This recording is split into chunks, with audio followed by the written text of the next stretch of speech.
He came to the BBC, we conducted the interview. Immediately after the interview, I'm told 3 people from Special Branch were in BBC premises. They arrested the man.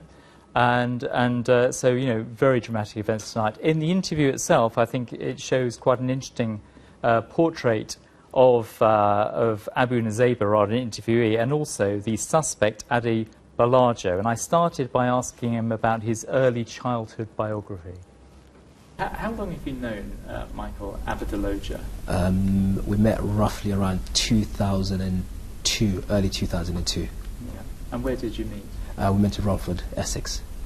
And what was the circumstances of you meeting? Was it a social contact? Was he a friend? Or? No, I mean, I used to go down there like to chill out with some of my friends, basically.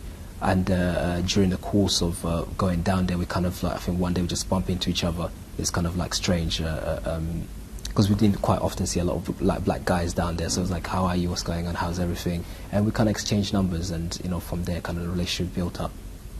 And at that time, were you both non-Muslims? Because I understand you were both reverts to Islam. I mean, I wasn't in Islam because I came to Islam 2004, late 2004, basically, and he came in about 4 months after me, basically.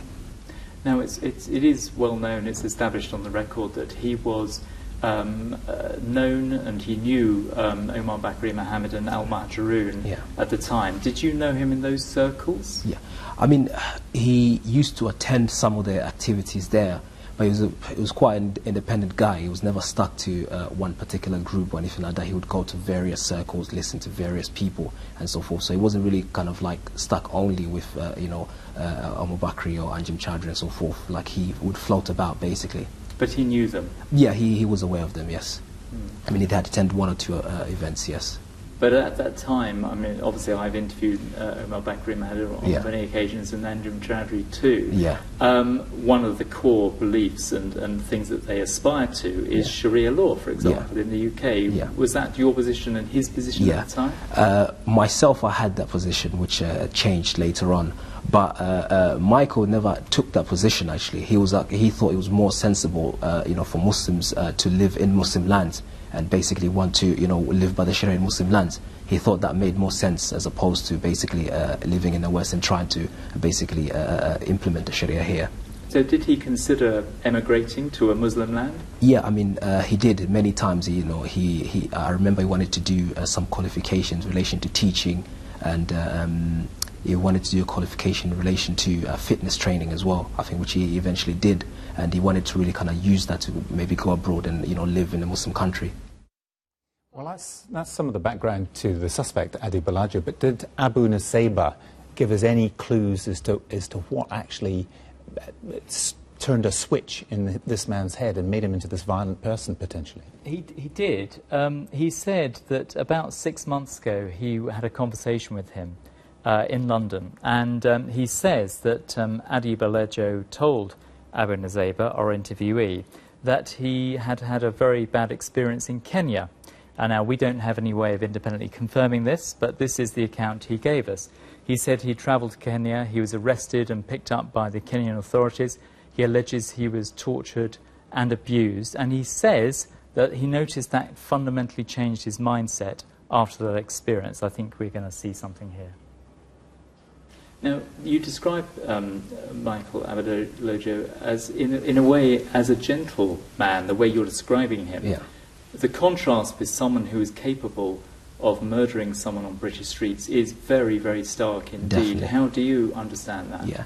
I mean, I believe certain events that happened to him recently kind of had an impact in shaping, you know, that change.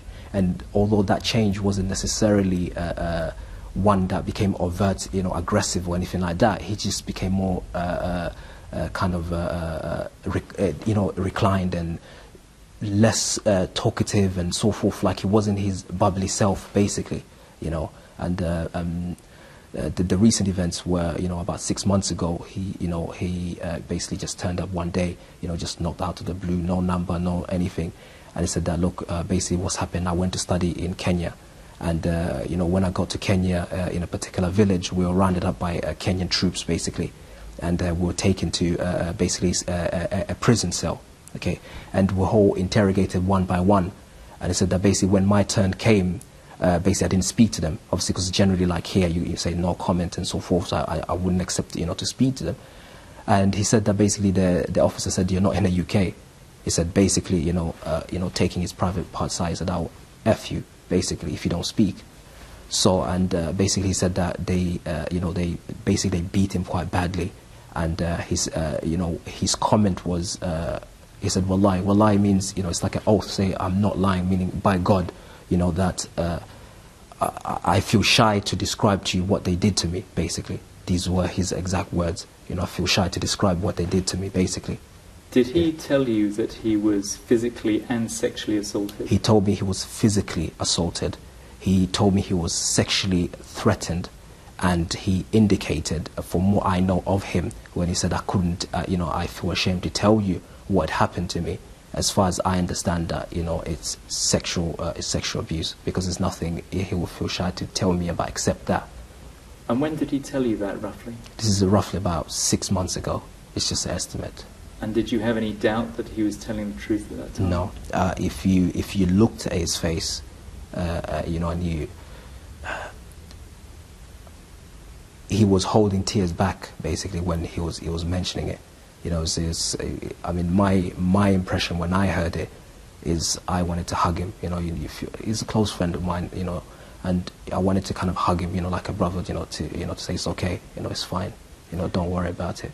So your judgment is that he had quite a profound change of personality after that? Definitely, he just became. It's almost like, you know, you'd say to him like, you know, oh yeah, you know, we should try to give dawah, you know, invite people to Islam. He'd just be like, yeah, you know, like, I mean, it's almost like his mind was somewhere else, but his, you know, his presence was, you know, was there, basically. Did he give any indication to you that he was capable of such horrific violence? No. I mean, when I saw the photos of him initially, I thought it was a joke. I thought, like, no, you know, like, are you serious? Like, no, it can't be him. You know, there's no way it can be him, because it didn't make sense, because his whole concept,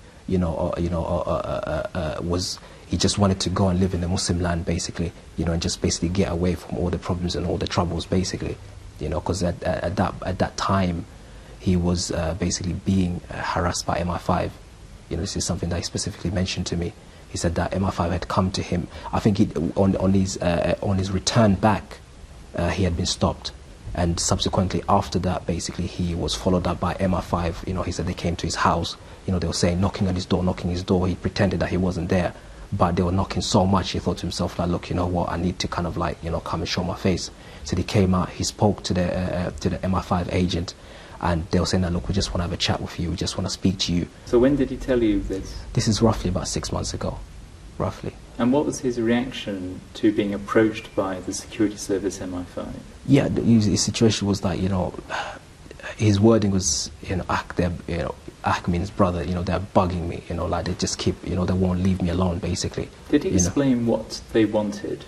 He mentioned that initially they wanted to ask him whether he knew certain individuals, basically. That was the initial issue, but after him saying that he didn't know these individuals and so forth, what he said is they asked him whether he'll be interested in working for them.